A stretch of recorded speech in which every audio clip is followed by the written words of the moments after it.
Welcome to another episode of Cracking Packs and Life Hacks, where we're going to crack some packs of magic cards and talk about some life hacks. Today's topic is, are you playing too much Magic?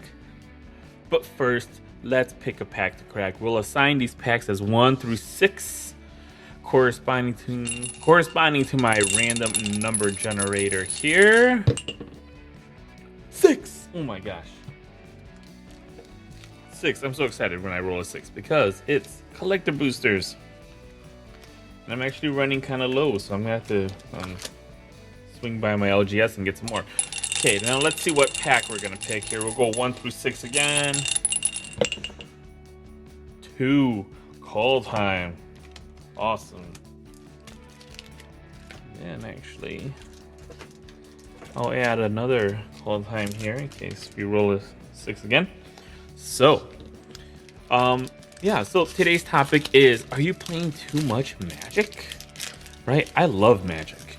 And just like all of you, we all know how time-consuming Magic can be. Right? I mean, an evening of playing Magic or doing Magic-related activities can quickly become a 3-hour tour, and then you end up on like a deserted island, right? A quick game on Arena can quickly become an hour and a half gone. You know, one Magic article, one YouTube video, or you just want to quickly just see what streams are on Twitch can quickly become a wormhole, sending you past midnight into the next day, right? This happens to me all of the time. Actually, you know what? It is right here. It is 11:58. And I've been working on some scripts and setting up the shot for these videos for the past hour. And you know what? I'm probably not going to get done until 2 a.m. So again, it's happening to me right here, right? Magic is seriously one of those hobbies that consumes all of your time and attention, right? Let me focus here. All right. So there have been multiple times in my life where I would listen to a Magic podcast on my way to work, and during work I would listen to more Magic related podcasts, read articles, and sneak in YouTube videos, right? And then after work I would swing by my local game store, go home and eat and play more Magic while watching or listening to a Magic podcast or a YouTube video. That was my life, right? And this is all before I had kids, and I could literally go to Tuesday Night Magic and Friday Night Magic. I could draft a couple times a week. On Saturday, there was a local LGS, or not local LGS, but an LGS that had like a legacy tournament, and then on Sundays I can go play Commander, right? And I totally admit, I was completely obsessed and completely out of balance here. It's interesting. So I don't think I've ever opened. No, I have opened a call time boosters. These are my commons, right?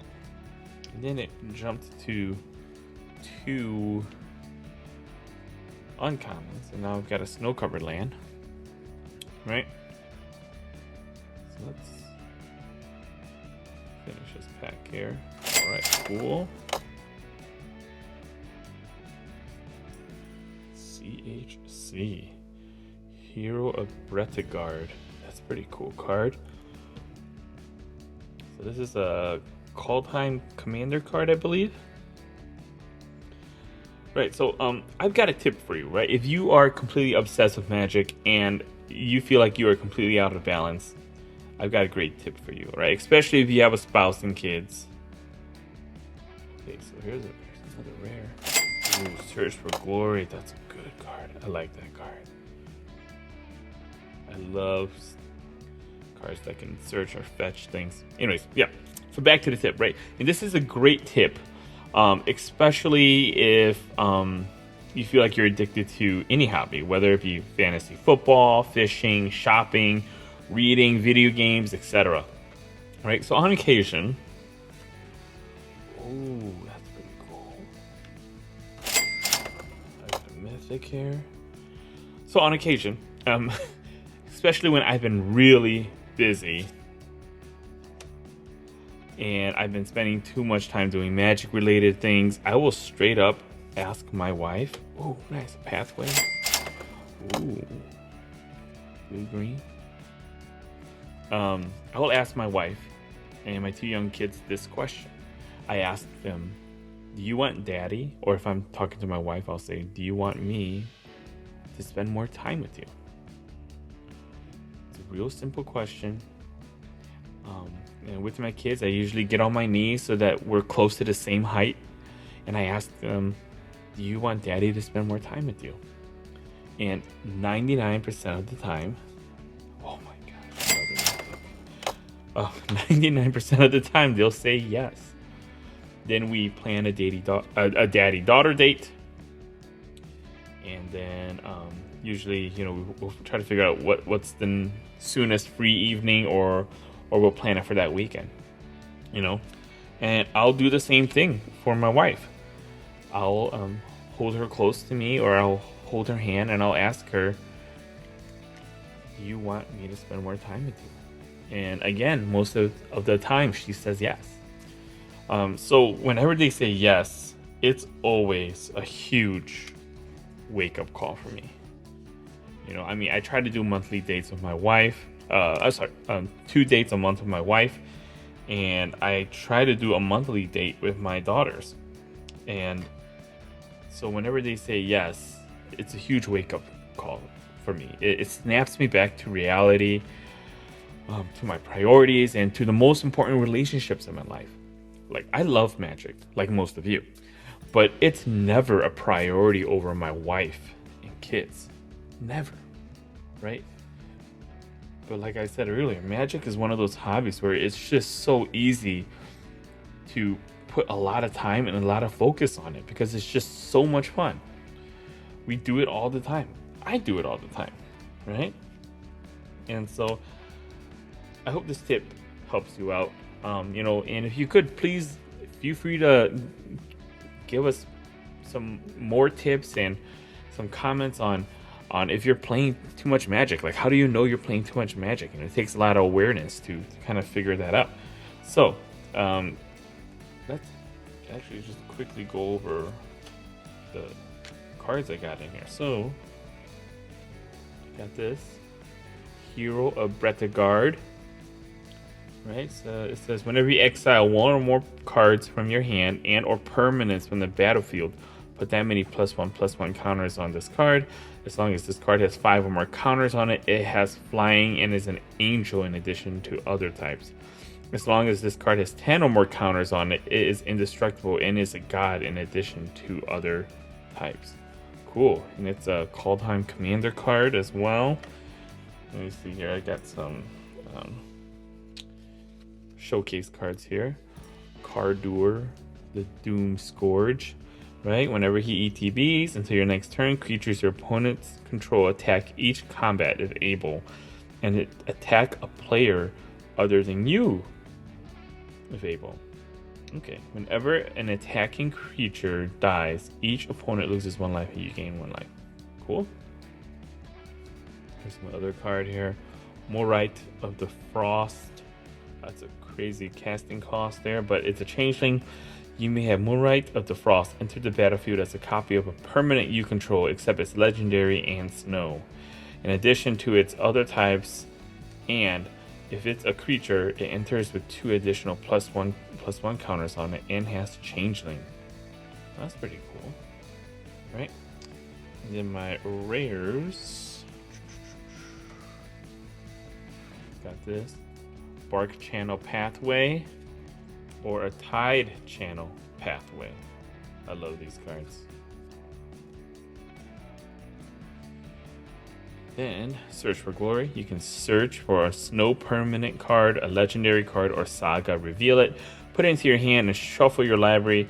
You may gain 1 life for each snow permanent spent to cast this spell. Dude, that's a really cool card. Think about it. you can could gain 3 life, and you can go fetch for something. That's pretty cool. All right, here are my mythics here. Got Starnheim Unleash. Right, create 4 white angel warrior tokens with flying. Create a 4/4 white angel warrior creature token with flying and vigilance. If this spell was foretold, create X of those tokens instead. And the foretell cost is XX white. Cool. So then if you foretell this for 2, and then your next turn you could foretell for just 1 and create 1 token, or you could just wait. That's pretty cool. And make more tokens. All right, and then we got Alrund's Epiphany. Create 2 1/1 bluebird creature tokens of flying. Take an extra turn after this one. That's a pretty good deal for using a foretell for 6. That's pretty cool. All right. Hey man, I'm super happy with that. And you know what? Let's before I recap, let's pick another pack to crack. And so let's see what we get here. A 5. Modern Horizons. Awesome. This is my first pack of Modern Horizons I've ever bought. And so I've ever opened. Sorry. So let's see what I get here. So we get 15 cards, I believe. Yeah, I think so. Alright, so is this the back? I think it's the back. Yeah. Cool. Pyrophobia. Lancer Sliver. Gotta love slivers. Quakefoot Cyclops. Bellowing Elk. Winter's Rest. Pretty cool. So Winter's Rest. Enters the battlefield, tap enchanted creature. As long as you control another snow permanent, enchanted creature does not untap. Okay. Goat Nap. It's funny. Geomancer's Gambit. That's a pretty cool card. Destroy target land. Its controller may search their library for a basic land, put into play. And then you get to draw a card. That's a pretty cool card. Scour all possibilities. Scry and then draw a card. You can flash it back. Ooh, that's actually pretty cool. Unearth. Phantasmal Form. Scale Up. Factor Fiction. One of my all-time favorite cards. Right here. Every choice is a joy. So true. Right. Rot Widow Pack. Ooh, an Archmage's Charm. That's pretty cool. I like this card. As you can tell, I like playing blue. And I like all of these abilities. Snow-covered plains. Right. That's pretty cool art. So what's going on with all those creatures? Doesn't look good. Sojourn Mirror Lodge token back here. What card is this? Winds of Abandon. Cool. Alright, so remember, magic is not your highest priority. Alright? It's just a hobby, and for a lucky few, it's a job or side hustle, you know, and if you have a spouse and kids, they are a higher priority. Alright? So go ahead and ask them that simple question. Just ask them, do they want you to spend more time with them? I'm sure they would love to hear that you're thinking about them and that you want to build that relationship. So thanks again for watching. Remember, I care about you. I want you to get better, and I want you to enjoy magic and life more. So make sure you like the video, subscribe, click the bell to get notifications, and please share this video to your friends if you think it'll add value to them. So comment down below on what other topics you would like me to cover. And until next time, take care, stay safe, and I'll see you in the next video. All right, bye now.